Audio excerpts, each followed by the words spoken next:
a crack in the very fabric of reality, stretching across the heavens, glowing with an eerie, unnatural light. Then came the sound, a deep, resonating hum that made every man, woman, and child vibrate as if the planet itself was trembling in fear. Nathan Carter was sitting in a cramped office, finishing his third cup of coffee, when the emergency alert blared through every screen on Earth. His phone, his computer, and even the ancient radio in the corner were hijacked all at once. The world outside his window, only moments ago filled with the casual noise of everyday life, had fallen eerily silent. Then, the voice spoke. It was not a broadcast. It was a message. People of Earth. The voice was impossibly deep, vibrating through every device, every building, every fiber of human existence. It was neither robotic nor organic. It was something that existed beyond the boundaries of sound, pressing against the consciousness of every living thing on the planet. You have been chosen for assimilation into the Xernox Empire. Your civilization will be absorbed. Your species will serve. Surrender now, and your suffering will be minimized. Resistance is futile. And then, it ended, with no further explanation. No demands, no negotiations, just the cold, absolute certainty. Nathan stared at his screen, the words still flickering against the static, his heart pounding against his ribs like a war drum. He reached for his phone, his fingers instinctively pulling up. The entire world was already awake. The internet flooded with posts ranging from terror, confusion, denial, and, in true human fashion. The top trending post, aliens want to act, bet they don't even have Wi-Fi. Another, bro, at least buy me dinner first. And then, they didn't even say please, rude.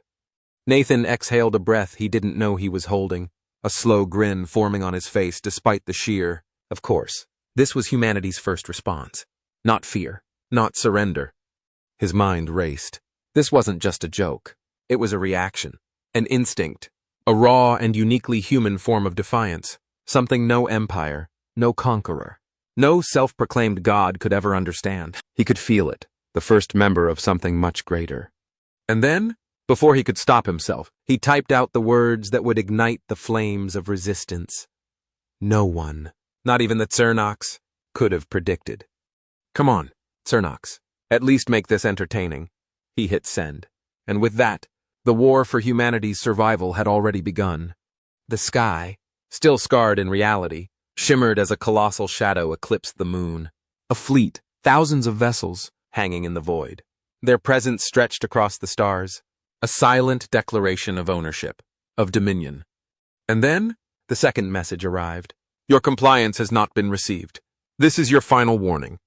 Nathan watched the words flicker across every screen in his office, his pulse hammering in his ears. He could feel the weight of it, pressing down on his chest. The world was holding its breath. Then, something broke the silence. A notification. Nathan glanced at his phone. Thousands of retweets, memes, jokes, and sheer human absurdity flood every social platform like an unstoppable tidal wave. Someone had already remixed the alien decree into a techno song. And then, the first video appeared. It was a man, standing on his rooftop, staring up at the ominous alien sky, holding up a neon sign. Come back later, we're busy. Nathan let out a short, incredulous laugh, and then he saw the next one. A woman, standing in Times Square, holding up her own sign. Not today, Space Boys.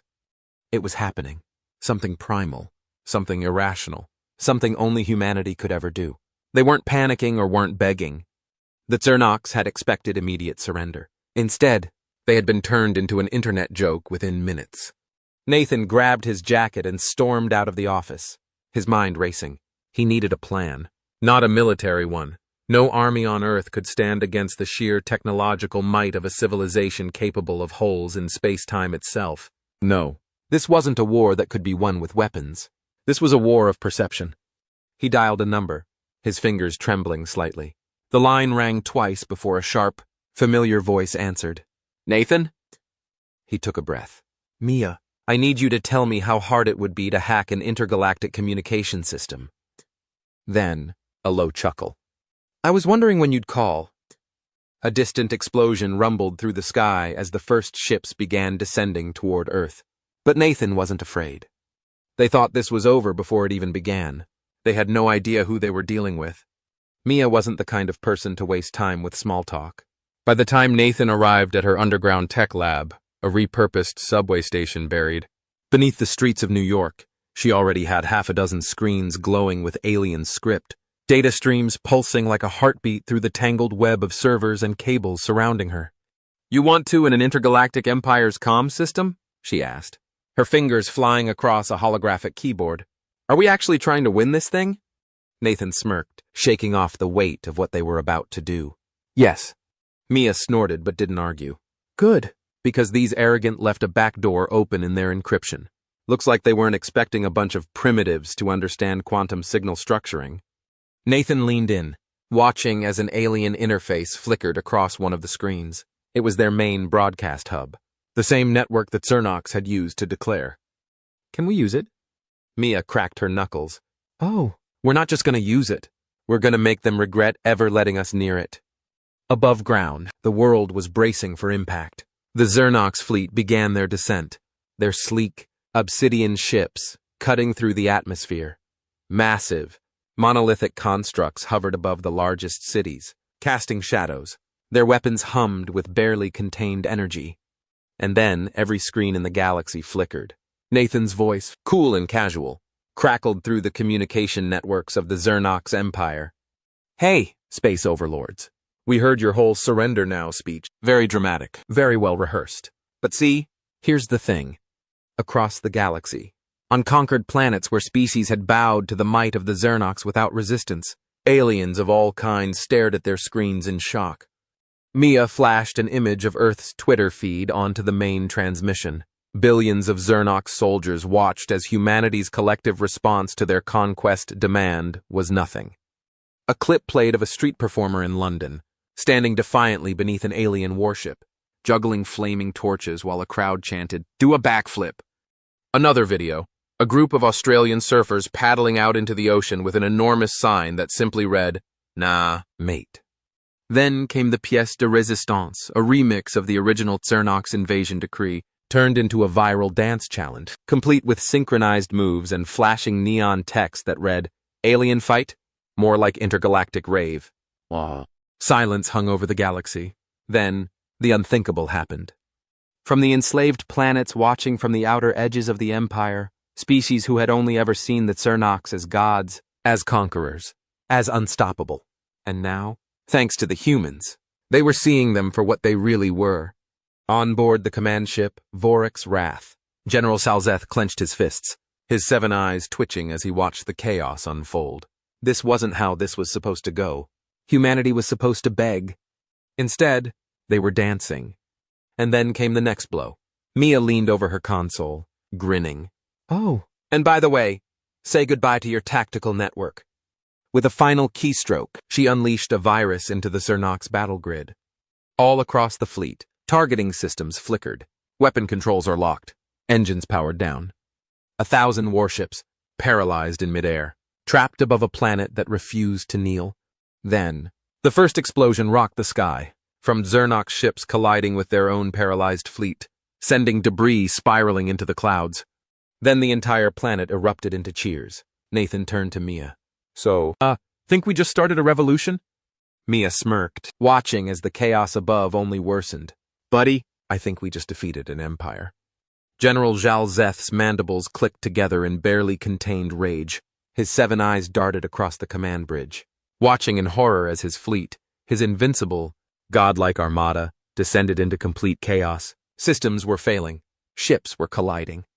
Broadcasts from occupied planets showed enslaved species laughing, pointing to the once feared Cernox warriors. Others were overloading their own command centers, disabling Cernox defenses from the inside. It wasn't just Earth that was resisting anymore. It was everyone. Salzeth slammed his fist into the control panel, his voice a growl of frustration. "Cut off the human transmission. Regain control of the fleet. Now." A trembling officer turned toward him, their scales shifting a sickly shade of yellow. "Sir, we can't. They've taken the main hub." Salzeth froze. "What?" Then, to his absolute horror, Nathan Carter's face appeared on the bridge's central monitor. "Hey, buddy," Nathan said casually, propping his feet up on a console that definitely wasn't his.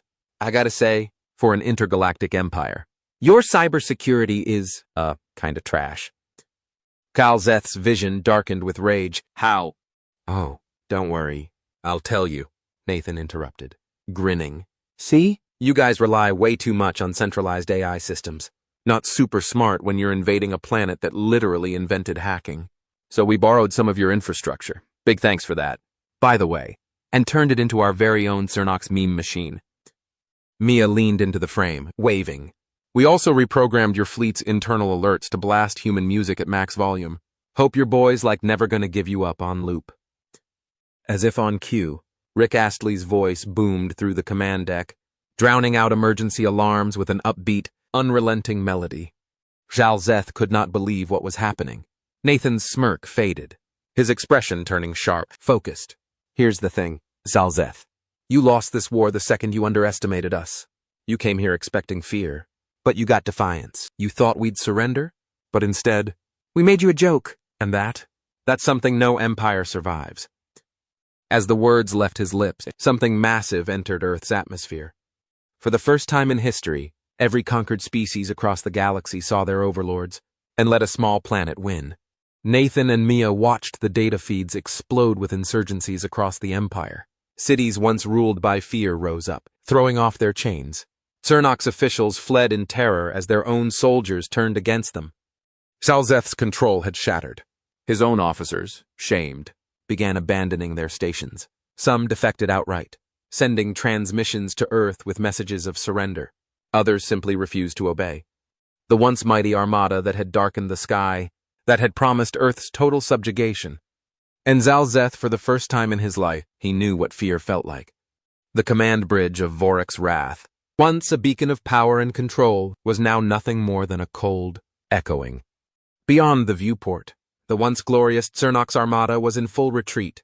Some ships jumped to hyperspace in a blind panic. Others simply floated, abandoned, their crews unwilling to fight a war they had already lost. Galzeth stood frozen, his mind struggling to comprehend the impossible. Nathan Carter's face appeared once more, this time calm, resolute. He wasn't gloating. He was closing the book. It's over, Galzeth. His voice was quiet, firm. Pack up your ships. Tell your emperor he just lost an empire. And don't ever think about coming back here. Galzeth wanted to argue, wanted to lash out, to make one final, desperate stand. But there was nothing left to stand on. He turned away, his fists clenched so tightly that his claws bit into his palms. Without a word, he activated the fleet-wide recall signal, the command that would signal the complete and total withdrawal of Cernox forces from Earth. And just like that, they were gone. The moment the last ship disappeared from the sky. Nathan barely had time to process it before the streets exploded with celebration. People poured into the open, cheering, laughing, crying. The internet, already a battleground of defiance, now became a monument of victory. Cernox memes reached intergalactic status overnight. Someone remixed the footage of their retreat into a victory anthem. A bar in New Orleans renamed itself the Galzeth Memorial Pub, offering free drinks to anyone who had ever been affected by an alien fight.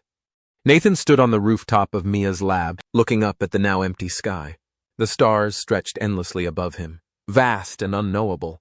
Mia appeared beside him, arms crossed, her usual smirk softened by something almost like awe. So, she said, nudging him, what now, world saver?